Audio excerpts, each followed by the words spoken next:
There's a lot of stuff that you guys can read.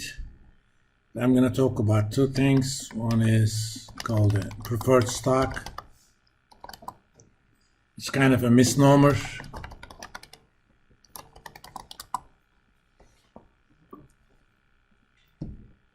Just a second.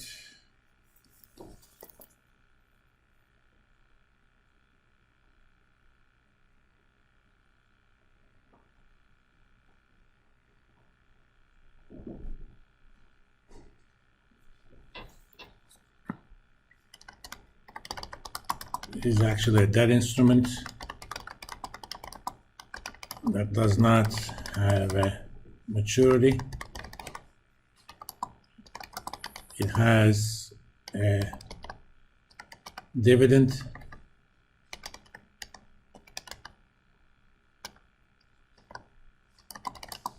and valuation is simple.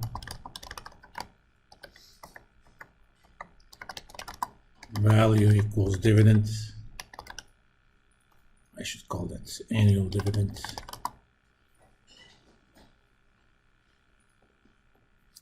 Divided by discount rate.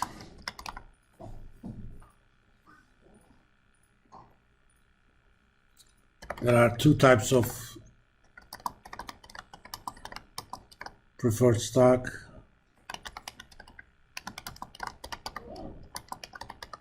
Cumulative or non-cumulative.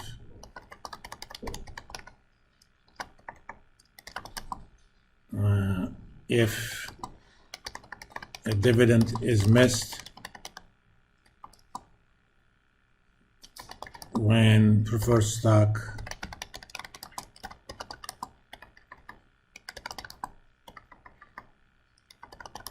is cumulative,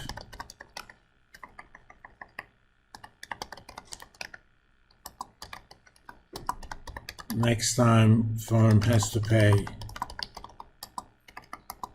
not only that period's dividend,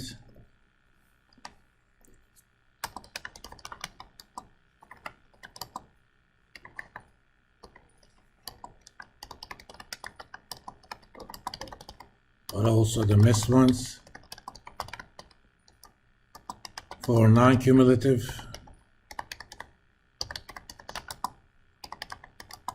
they don't have to make up for the missed ones. Obviously, if everything else being the same, a cumulative preferred stock is more valuable than a non-cumulative. And if a dividend is missed,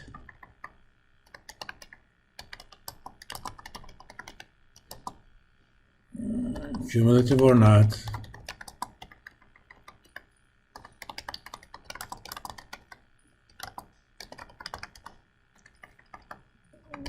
company cannot pay dividends to common stockholders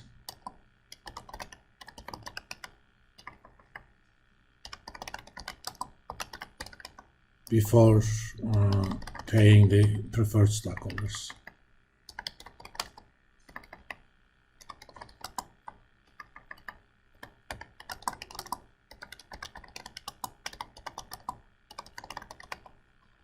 That kind of makes sense. You know, this is kind of a debt instrument.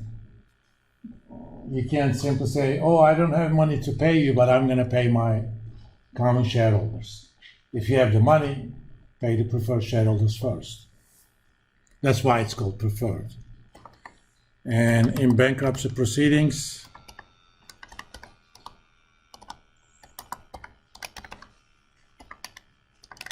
preferred stock has a higher precedence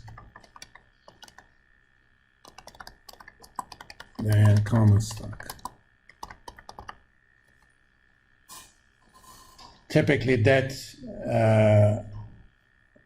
has a higher precedence than the preferred stock, but common stock is pretty much the last. Now, in terms of governance, how firms elect board members. There are two main types of elections. One is called cumulative voting, where each share has as many votes as vacant number of seats, and shareholders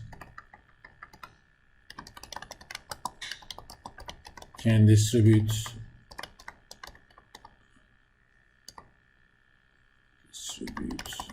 those votes as they desire.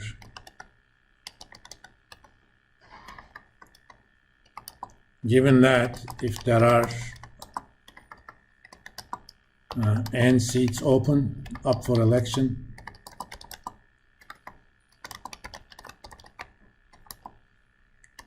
in order to guarantee at least one seat, a shareholder must have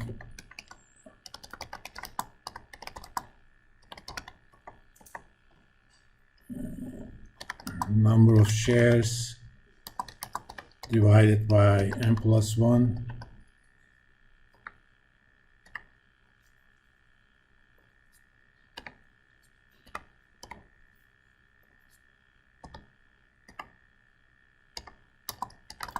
plus 1 share.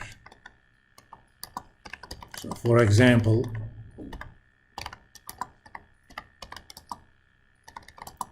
if you if there are 4 seats open,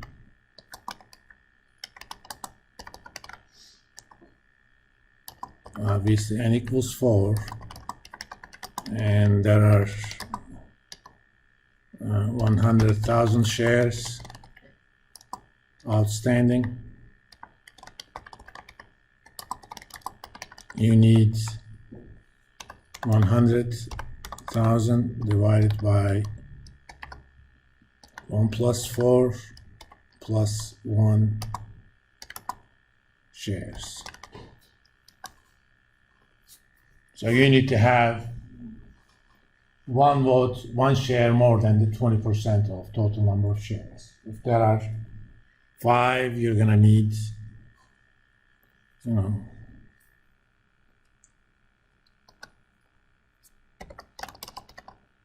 if n equals 5,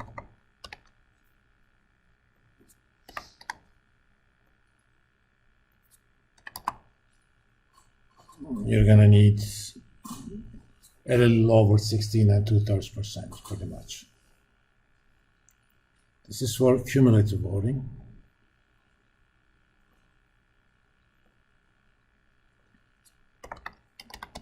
We also have something called straight voting. Each seat is voted in order, hence to guarantee a seat you need at least 50% plus 1 share. So if there are 100,000 shares, you have to have 50,001 shares minimum. Obviously, for corporate governance purposes, cumulative voting looks up for the rights of the minority shareholders. Straight voting doesn't.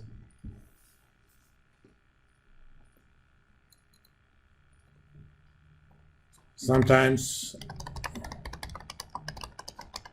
companies also stagger board elections. Not all seats are open all the time. That means even with cumulative voting,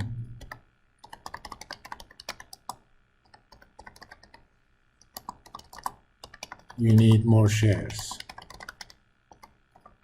For example, suppose there are 9 seats on the board with normal cumulative voting. You need, assuming 100,000 shares outstanding,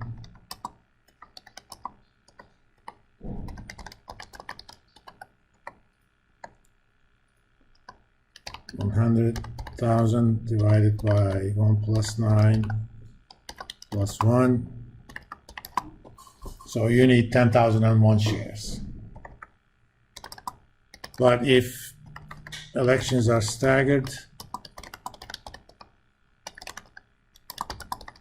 so that every year only 1/3 of seats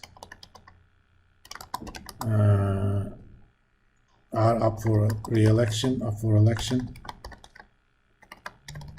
This is like the U.S. Senate. As you guys may or may not remember, Senate terms are 6 years, but we have Senate elections every 2 years. But every 2 years, about 33 or 34 seats are up for election.